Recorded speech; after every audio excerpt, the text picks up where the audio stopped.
जय श्री कृष्ण प्यारे भक्तों।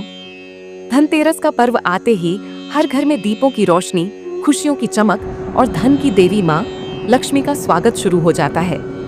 लेकिन क्या आपने कभी सोचा है कि आखिर धनतेरस क्यों मनाया जाता है? इसका रहस्य जानने के लिए हमें लौटना होगा उस पौराणिक समय में, जब देवताओं और असुरों के बीच हुआ था महान समुद्र मंथन। वो समय जब सृष्टि का संतुलन डगमगाने लगा था, जब अमृत की खोज में देवता और दैत्य एक हो गए थे, और जब क्षीर सागर में मथनी बनी मंडराचल पर्वत और रस्सी बना वासुकी नाग। उसी समुद्र मंथन से एक एक कर अनेक दिव्य रत्न और देव शक्तियां प्रकट हुईं। इन्हीं रत्नों में से एक दिन प्रकट हुए भगवान धन्वंतरी, अपने हाथों में अमृत कलश और औषधियों से भरा पात्र लेकर। कहते हैं धन्वंतरी भगवान का प्रकट होना ही धनतेरस का आरंभ माना गया। यह दिन स्वास्थ्य, समृद्धि और दीर्घायु का प्रतीक बन गया। इसलिए आज भी धनतेरस पर दीप जलाना केवल संपत्ति की कामना नहीं, बल्कि जीवन में स्वास्थ्य, सुख और सकारात्मक ऊर्जा को आमंत्रित करने का प्रतीक है। जब दीपक की लौ लहराती है तो ऐसा लगता है जैसे भगवान धन्वंतरी स्वयं आपके द्वार पर आशीर्वाद देने आए हों।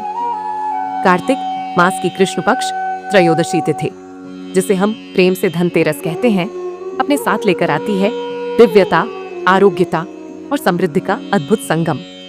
दीपों की झिलमिलाती रोशनी, आरती की धुन और वातावरण में घुला हुआ श्रद्धा का संगीत, यही है धनतेरस का सौंदर्य।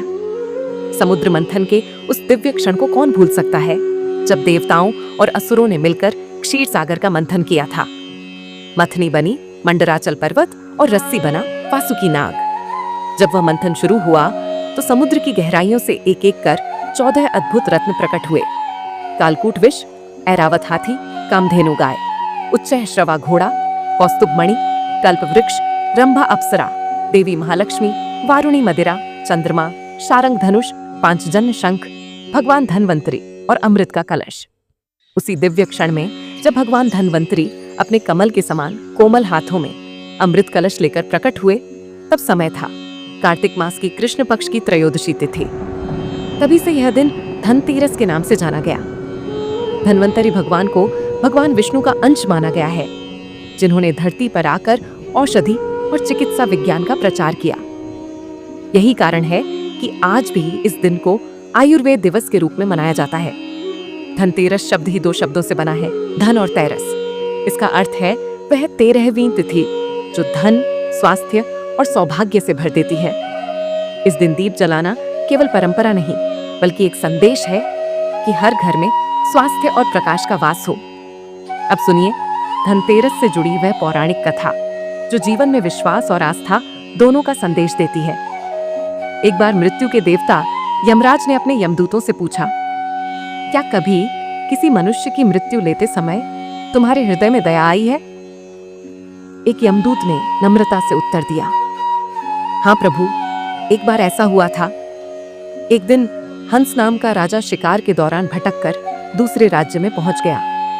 वहां के राजा हेमा ने उनका आदर सत्कार किया। संयोग से उसी दिन हेमा की रानी ने एक पुत्र को जन्म दिया। ज्योतिषाचार्यों ने गणना की और बताया कि यह बालक विवाह के 4 दिन बाद ही मृत्यु को प्राप्त होगा। दुखी होकर राजा ने अपने पुत्र को यमुना तट पर एक गुफा में ब्रह्मचारी जीवन के लिए भेज दिया, ताकि कोई स्त्री उसकी छाया तक न देख सके। परंतु भाग्य को कौन टाल सकता है? एक दिन राजा हंस की पुत्री यमुना तट पर आई और वहां दोनों की दृष्टि मिली। दोनों में प्रेम हुआ और उन्होंने गंधर्व विवाह कर लिया। विवाह के 4 दिन बाद ही युवक की मृत्यु हो गई। नवविवाहिता के करुण विलाप से पूरा वातावरण गूंज उठा।